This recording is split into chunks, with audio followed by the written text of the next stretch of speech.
Welcome to MIAA Network Studio. I'm Ryley Egger, joined here by Commissioner Racy. Commissioner Racy, the last time we were in here, we were talking about the new schedules come out. It's been a whirlwind since then, especially the last 10 days. The MIAA did announce they are going to delay fall sports.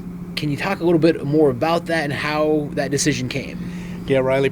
People probably think that we haven't left this studio, but we have. We've been busy working. But yeah, last week our athletic directors and our presidents had numerous conversations about just kind of conditions on the ground, what they're hearing from their medical people, and what the prospect was of starting the fall season on time. And our presidents last Thursday got together and based on a recommendation from the ADs, agreed that we're going to delay the start of practice for all of our sports and the start of our fall competitions. That'll all be moved back a few weeks. And our presidents and athletic directors believe this gives us the best opportunity to try and do sports this fall. And we'll be bringing our student athletes back a little later than we had anticipated. They'll be coming back with the student body on each campus. So get acclimated, get re-socialized with the student body, and hopefully a few weeks after that we'll be able to start practices. But all that was decided late last week and then announced on Monday. So you make that announcement. So what's it mean now for the season? Okay, so we know we're delayed, but what's it mean? When can we expect games back on campus? Yeah. So the actual the action by the presidents was a delay to start all practices on August 31st, and or the week of August 31st. Each school will make that decision no earlier than August 31st, and then games and competition cannot start earlier than the week of Monday, September 28th.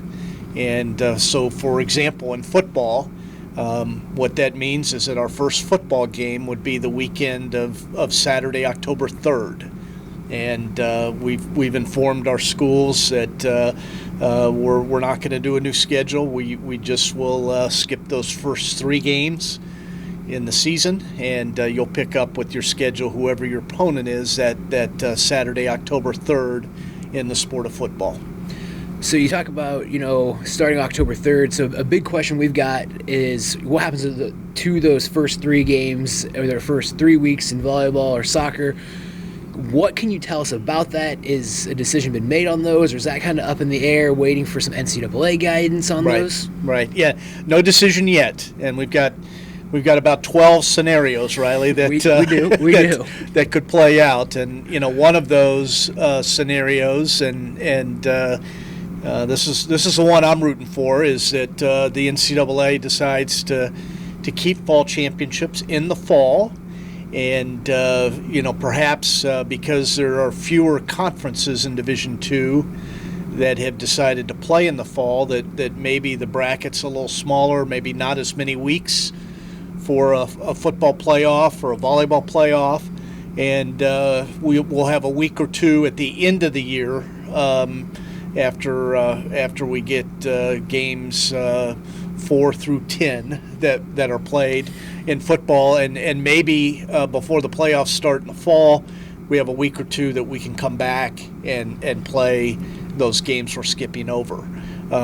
If championships get moved to the spring, we'll have to have some conversations about, whether MIAA football, MIAA volleyball, MIAA soccer begins to look like what basketball looks like, and it's conducted over 2 semesters, and we'd have to save some of our games and contests for the spring semester, but we won't really know what that's going to look like until the NCAA makes some decisions. I hope that happens in the next couple of weeks, and then we'll have a better idea. But the one thing we're certain of is that our target date for competition is that week of September 28th, and we sure hope we're playing volleyball and soccer and running cross country and football games that weekend, and that sure would start to feel a little more like normal in our MIAA communities. Yeah, definitely. I know you and I, we've talked about, getting sports back. There's still a lot unknown, but right now we have that hope. We have, hey, we have a date. We haven't given up yet. Has there been any talk about, just any more hope towards that? Yeah, I mean, that's what we're doing. Like you and I talked, there are a number of conferences in all three divisions that have announced they are canceling or suspending fall sports. They're moving everything to the spring. And we're not there yet. Mm-hmm. And I think this plan gives our schools the best shot of having fall sports. And I've heard from a number of coaches, I've heard from parents, I've heard from student athletes, and they are hopeful, and they appreciate that we haven't given up yet. And things are going to have to improve.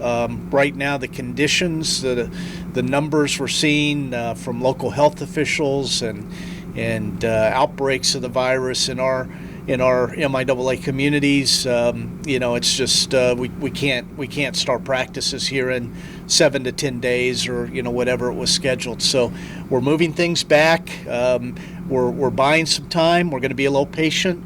In a crisis or an emergency, your best friend can be time, and that's what we're hoping for. That responsible behavior by our fans, by our student athletes, coaches, employees, staff, that we continue to practice good hygiene and social distancing. And I know you and I are wearing masks when we're in and around Hy-Vee Arena, where our offices are located, and we need to continue to do that stuff, and that will help improve conditions in our communities and make our ADs and our presidents feel it's safe to once again start practices and competition.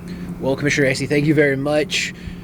We're excited to be at least at a point where we can have some hope. We've got hope. We have hope. That's what we have right now. That's right. But we're excited for what could be coming, but we're also preparing for what could happen. Yep.